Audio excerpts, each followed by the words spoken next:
Hi guys, আসসালামু আলাইকুম। আসান মম ডিউটিতে তোমাদের সকলকে ওয়েলকাম। আর একটা নতুন ব্লগ নিয়ে আমি চলে এসেছি। আর এখন দেখো সেহরির টাইম 4:20 বাজছে। আমাদের খাওয়া দাওয়া প্রায় শেষ হয়ে গেছে, কিন্তু কি বলতো, সানের আব্বু একটু কিছু খেতে পারে না। ওর জন্য অনেকে প্রচুর গ্যাস হয়ে গেছে, সেই জন্য ওর জন্য আবার ফল নিয়ে আসলাম কটা। এখানে শসা কাটার খেজুর, তো এই খেয়ে মানে ও সোজাই থাকুক।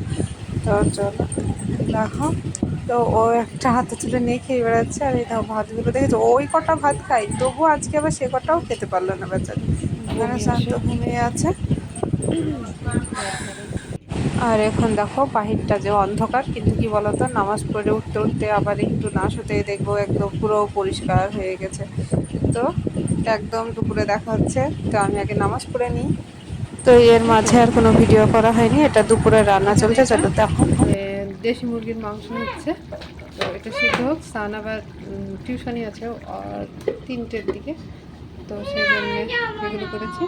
আর এখানে ভিন্ডি কেটে রেখে দিয়েছি একদম অল্প। কি বলতো, সন্ধ্যার সময় তো মানে তরকারি ফুরাই না রুটিতে, তো দুটো তরকারি আছে। আর সান এখানে দেখো কি নিয়ে এসছে, কিমিয়ার বক্স নিয়ে এসছে খেজুরের।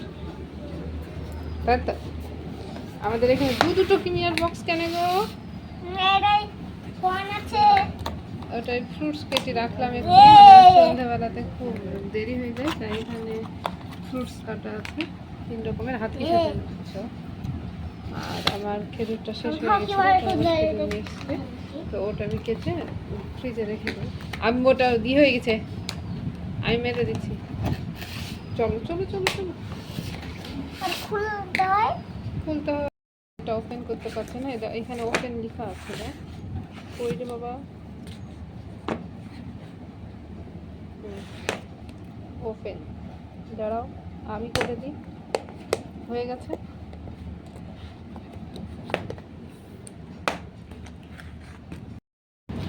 হয়ে গেছে, ঠিক আছে।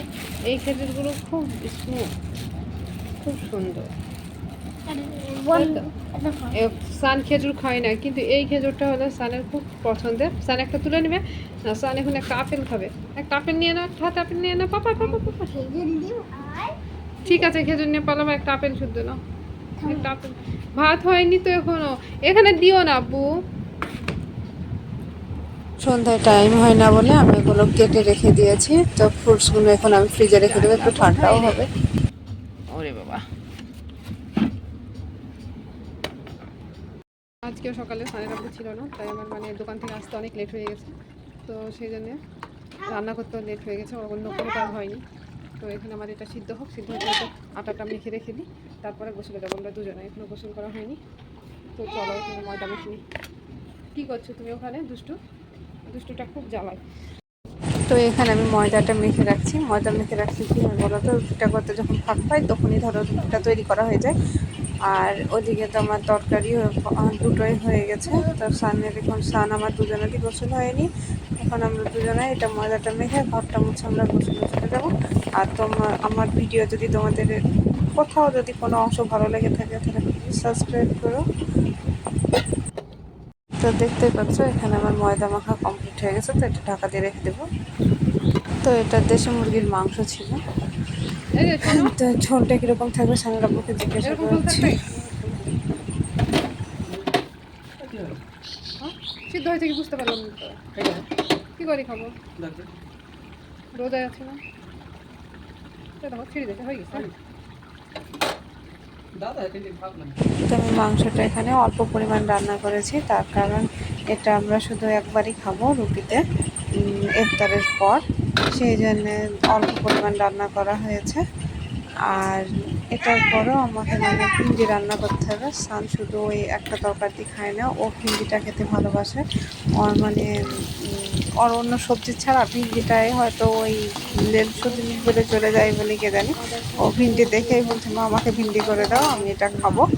তো ছেলেতে বলেছে, সেই জন্য আবার ওর জন্য অল্প পরিমাণ করে দিলাম। আর আমরা ওই ইফতার করার পর এটা ওটা থাকে, তারপর রুটিতেই হয়ে যায়, ভাত খাই না, শুধু সান খাই। তো সানের জন্যই এখানে করলাম। আমি ভাবছিলাম কালকে করব, মানে ভিন্ডির রসা রসা ঝোল দিয়ে রুটিটা খেতে খুব ভালোই লাগে। যারা অ্যাকচুয়ালি যারা ভিন্ডি পছন্দ করে তাদের মানে অনেক টেস্টি লাগবে। তো আমরা সকলেই ভিন্ডিটা পছন্দ করি, তো সেই জন্য সানও হয়তো ভিন্ডি খেতে অনেক ভালোবাসে, আমরা করি বলে।